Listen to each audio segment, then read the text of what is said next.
Mas Ketua menawi wonten wedal.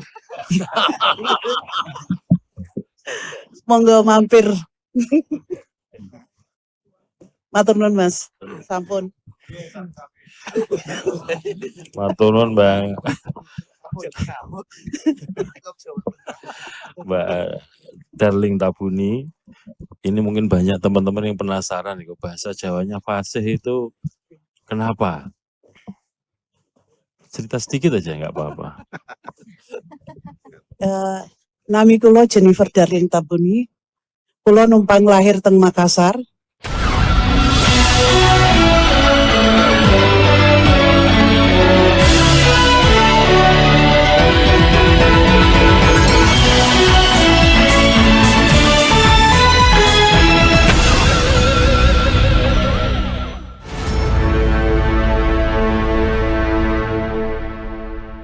Assalamualaikum warahmatullahi wabarakatuh. Saya Hersun Arif dari Forum News Network. Ada peristiwa yang mengejutkan tapi sekaligus mencairkan suasana yang tegang dalam rapat pleno rekapitulasi suara nasional pemilu legislatif dan Pilpres 2024 untuk Provinsi Papua Tengah yang berlangsung di KPU RI tadi malam, ya, hari Ahad malam tanggal 17 Maret 2024. Ketua KPU Papua Tengah, Jennifer Darling Tabuni, tiba-tiba menggunakan bahasa Jawa yang halus ketika menyapa Ketua KPU RI Hasyim Asyari. Merasa terkejut dan penasaran karena kok ada perempuan berwajah asli Papua, tapi bisa menggunakan bahasa Jawa yang halus.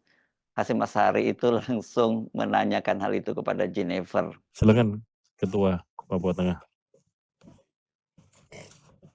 Sambutan closing statement. Pakai bahasa apa aja boleh.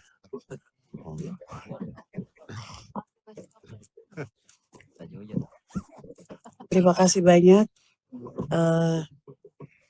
Dengan dinamika politik yang ada di Papua Tengah, dari yang panas sampai yang dingin, puji Tuhan proses bisa berjalan dengan baik. Walaupun seperti tadi adik laki-laki saya menyampaikan bahwa ada beberapa hal yang terjadi, sepertinya memang ada yang disengaja maupun tidak disengaja. Jadi kalau bercermin, marilah kita bercermin. Bukan cuma kami penyelenggara, tetapi semua yang terlibat di dalam ini. Kita bercermin bersama-sama. Sak menika sampun matur nuwun.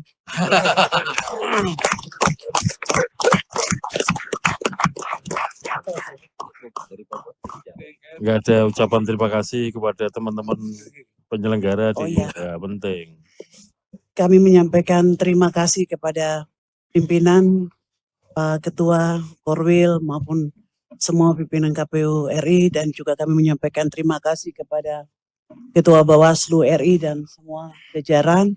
Kami juga mengucapkan terima kasih kepada 18 partai politik dan calon dari DPD yang menjaga keharmonisan. Sebenarnya hubungan kami baik di antara semua. Cuma memang ada kerikil, itu biasa. Jadi terima kasih banyak atas bimbingan, supervisi dan monitoring. Dan kami mengharapkan kehadiran Pak Korwil di Honai kami. Dan Mas Ketua menawi wonten wedal. Monggo mampir. Matur nuwun Mas. Sampun. Matur nuwun Bang.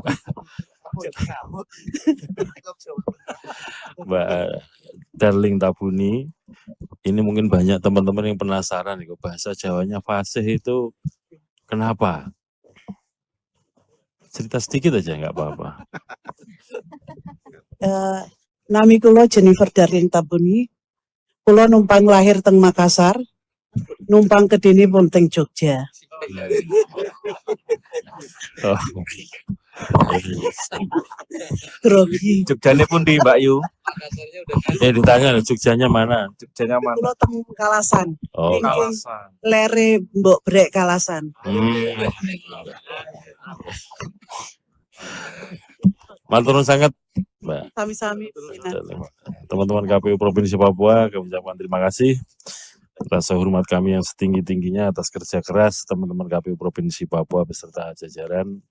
Sampaikan salam hormat kami kepada teman-teman KPU Kabupaten Kota di Papua Tengah, PPD, ya, PPK atau PPD, distrik, dan juga PPS, KPPS, Pantarlih, yang sudah bekerja keras untuk menyelenggarakan pemilu di Provinsi Papua Tengah. Kepada Ketua dan anggota Bawaslu Provinsi Papua Tengah, kami ucapkan terima kasih yang sudah mengawal proses demokrasi, proses pemilu di Provinsi Papua Tengah. Sebelumnya Jennifer memaparkan hasil pemilu dan Pilpres di Papua Tengah. Untuk Pilpres 2024 ini paslon 02 Prabowo Gibran meraih suara terbanyak, disusul kemudian oleh paslon 03 Ganjar Mahfud di tempat kedua, sementara paslon 01 Anies Muhaimin berada di urutan paling buncit. Berita acara dan sertifikat rekapitulasi hasil penghitungan perolehan suara pasangan calon presiden dan wakil presiden dari setiap kabupaten atau kota dalam wilayah provinsi pemilihan umum tahun 2024. Model D hasil provinsi PPWP halaman 1. Provinsi Papua Tengah pada hari Jumat tanggal 15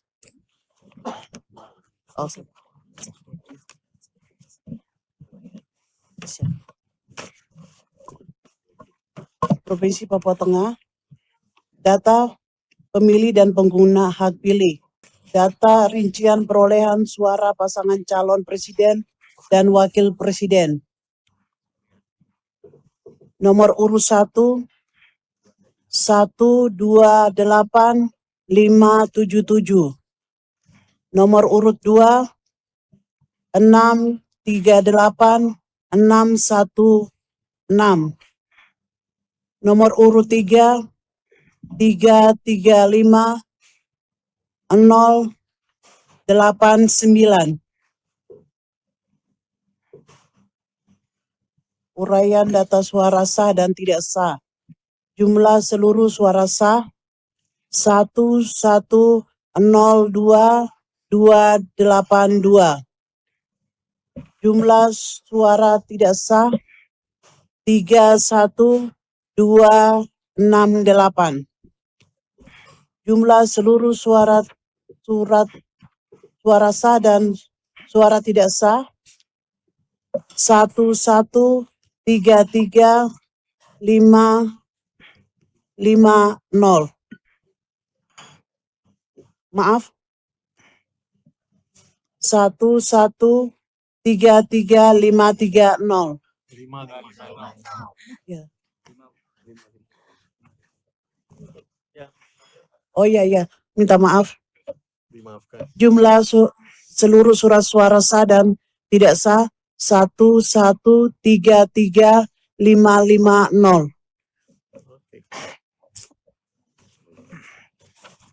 Baik, demikian tadi pembacaan rekapitulasi hasil perolehan suara untuk pemilu presiden wakil presiden di Provinsi Papua Tengah. Bisa kita sahkan ya?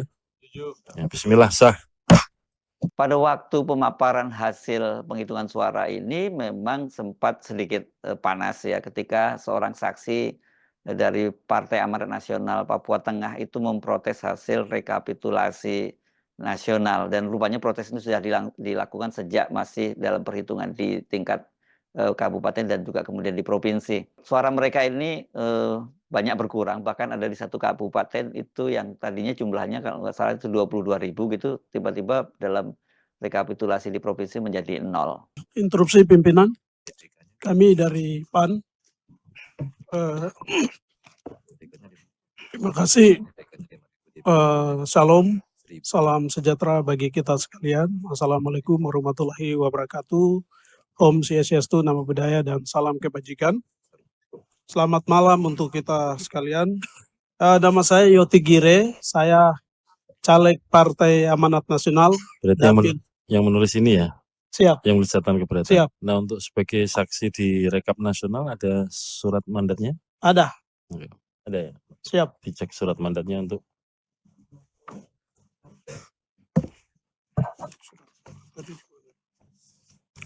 surat mandat DPP PAN memberikan mandat kepada saudara Yoti Giri ya, Mas, betul ya? Siap. Yoti Giri. Oke, lanjut. Baik, terima kasih. Saya langsung saja terkait dengan keberatan yang kami sampaikan kepada KPU Provinsi Papua Tengah sebagai penyelenggara pemilu kali ini. Sebenarnya dalam catatan-catatan yang ingin kami sampaikan itu sebenarnya banyak sekali. Banyak kejadian-kejadian yang terjadi di Papua Tengah itu di luar dari konteks demokrasi yang berlaku. Jadi kami saksi PAN, kami merasa bahwa di Papua Tengah itu pemilu kali ini sangat disayangkan sekali karena tidak berjalan berdasarkan undang-undang dan berdasarkan PKPU yang berlaku di Republik Indonesia. Karena apa? Kami merasa sangat dirugikan oleh penyelenggara. Karena penyelenggara menjadi tim sukses partai politik tertentu, caleg tertentu. Sehingga kami merasa sejak dari awal bahwa ada oknum-oknum penyelenggara yang mengatur sehingga ada partai-partai tertentu yang harus dikalahkan. Jadi sudah ada pengkondisian partai mana yang harus dimenangkan dan kemudian partai mana yang harus dikalahkan. Seperti itu. Sehingga kami sangat sesal sekali karena berdasarkan perolehan yang kami peroleh pada tanggal 14 Februari 2024, saksi kami dari setiap kabupaten melaporkan angka perolehannya luar biasa. Dan kami setelah rekap internal kami lakukan, itu kami ada di angka 142.000 sekian. Nah, tetapi dalam perjalanan perekapan di tingkat PPD, kemudian tingkat KPU, dan sampai tingkat provinsi ada pengurangan angka yang terjadi. Ya, yang sempat terjadi di sana, dan kami Partai PAN sangat dirugikan dengan tindakan oknum para penyelenggara. Saya kasih contoh, izin, seperti di Kabupaten Puncak. Kabupaten Puncak itu ada beberapa partai politik yang mendapatkan suara di distrik yang ini sudah terlalu banyak, ada data di sini, tapi saya tidak baca, saya langsung saja. Contohnya seperti kami PAN, itu mendapatkan 22.760. Dari distrik mana-mana saja kami dapatkan, kami peroleh angka yang tadi, itu juga ada data kami di sini. Nah, namun pada saat rekapitulasi tingkat kabupaten, ya tingkat kabupaten itu angka perolehan kami 0. Ya, saya kira tadi itu ya di luar soal bahasa Jawa yang digunakan oleh Jennifer Tabumi tadi, Jennifer Darling Tabumi tadi, tapi kecurangan-kecurangan semacam itu, di mana tadi disebutkan bahwa penyelenggara itu juga itu menjadi tim ses dari partai tertentu dan juga kemudian caleg-caleg tertentu itu terjadi merata.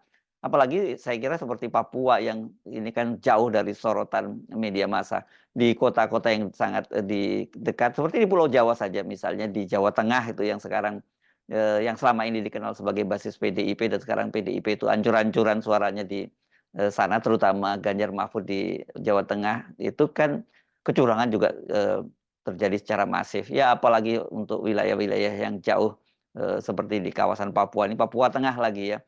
Jadi memang nggak salah kalau banyak yang menilai, ini bukan hanya penilaian pengamat di dalam negeri, tapi dari luar negeri juga, pemilu kali ini, pemilu 2024 itu merupakan pemilu terburuk sepanjang sejarah Indonesia. Dan itu hanya terjadi di rezim Jokowi yang ingin melanggengkan dinastinya. Oh, belum melanggengkan ya, ingin melanggengkan kekuasaannya dan membangun dinastinya. Saya nggak tahu apakah dia memang punya cita-cita mau mengalahkan Pak Pak Harto gitu yang berkuasa selama 32 tahun di Indonesia. Tapi kan Jokowi sama dibandingin Pak Harto ya jauh banget lah kelasnya ya. Kita boleh nggak sepakat dengan cara Pak Harto dalam mengelola negara ini, ya memang otoriter gitu.